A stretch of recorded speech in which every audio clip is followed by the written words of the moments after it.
Pues vamos ahora con lo anunciado. Carla. Rodrigo Parra es especialista, analista de datos y tiene información respecto al promedio de muertes que ha descendido, según las cifras de SINADEF, hasta en un 20% en el último mes con respecto a la lucha contra la COVID-19. Una noticia alentadora, pero más detalles con Rodrigo Parra, que está con nosotros. ¿Cómo estás? Adelante. Muy buenos días.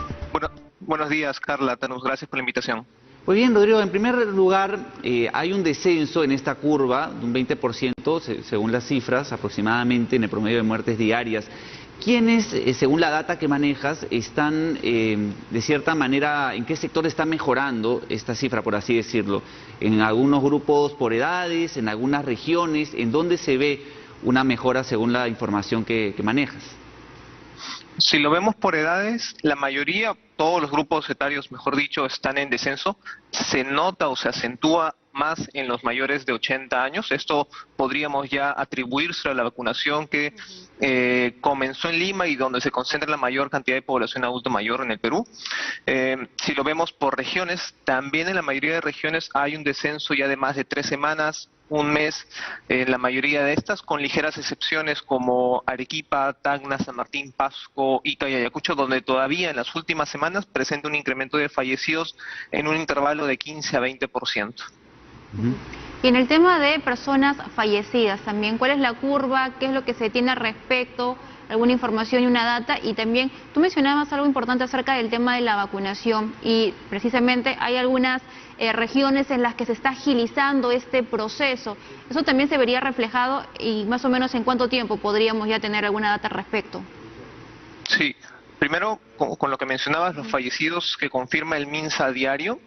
Ya desde hace semanas que se reportaban, recordemos, más de 400 fallecidos. Esta cifra ha ido cayendo muy rápidamente. Ayer, en el último reporte, el MINSA comunicaba 207 defunciones, que si bien es un número alto, ya es un descenso significativo del pico que tuvimos en esta segunda ola. Es la menor cifra desde el 2 de abril.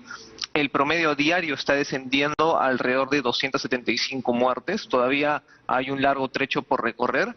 Y respecto a la vacunación, se ha aumentado la velocidad de aplicación de dosis diarias justo con la aplicación de la vacuna AstraZeneca. Esto ha hecho de que se pueda distribuir y aplicar más en regiones. Y si lo vemos por cantidad de población, porque sabemos que no todas las regiones tienen la misma cantidad de habitantes, después de Lima y Callao hay una gran velocidad de aplicación de dosis en Purímac y Huancavelica. Justamente en Huancavelica ya comentaban de que están iniciando o han iniciado la vacunación de adultos mayores de 60 años y podría ser, si mantienen este ritmo de vacunación, quienes podrían acabar antes que Lima inclusive. Claro, Rodrigo, pero ¿cómo vamos en términos de contagios? ¿Han bajado también los contagios? Las pruebas moleculares se vienen haciendo a la misma cantidad y el índice de positividad también respecto a casos positivos, ¿cómo vamos? ¿También hay un descenso o no? ¿Qué nos dice la información, los datos? Sí, lo bueno es que junto con los fallecidos la tasa de contagios o positividad está descendiendo desde puntos muy altos donde estuvimos en febrero, donde alcanzábamos valores cercanos a 20% al día de hoy.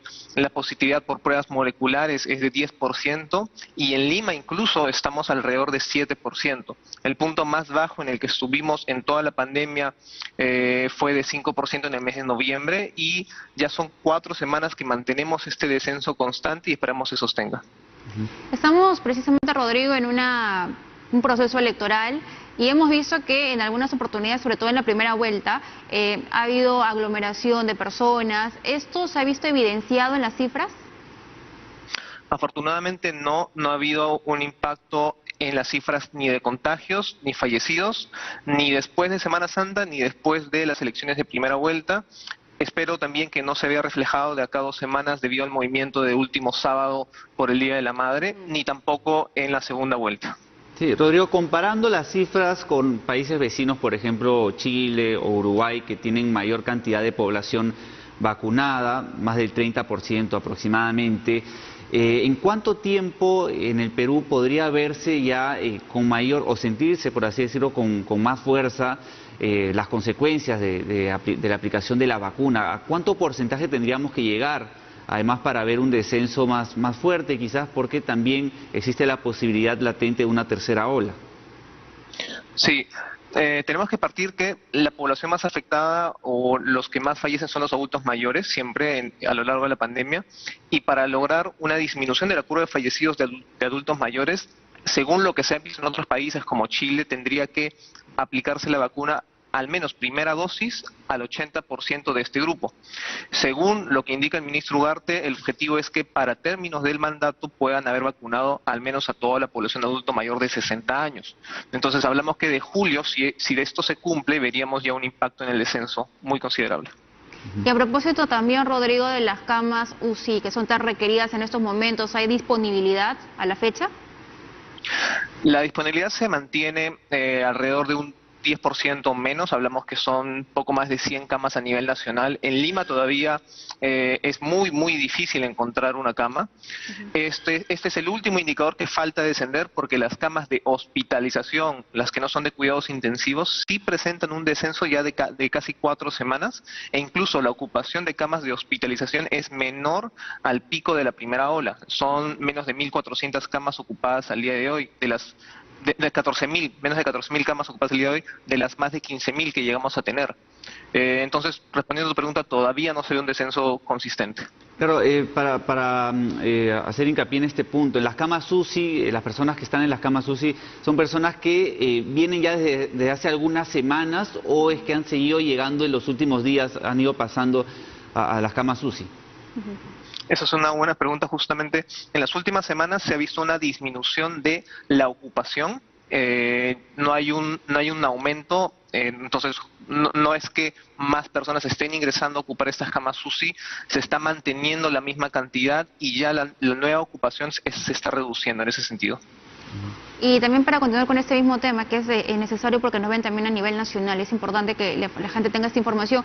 ¿En qué regiones sí hay disponibilidad de camas UCI?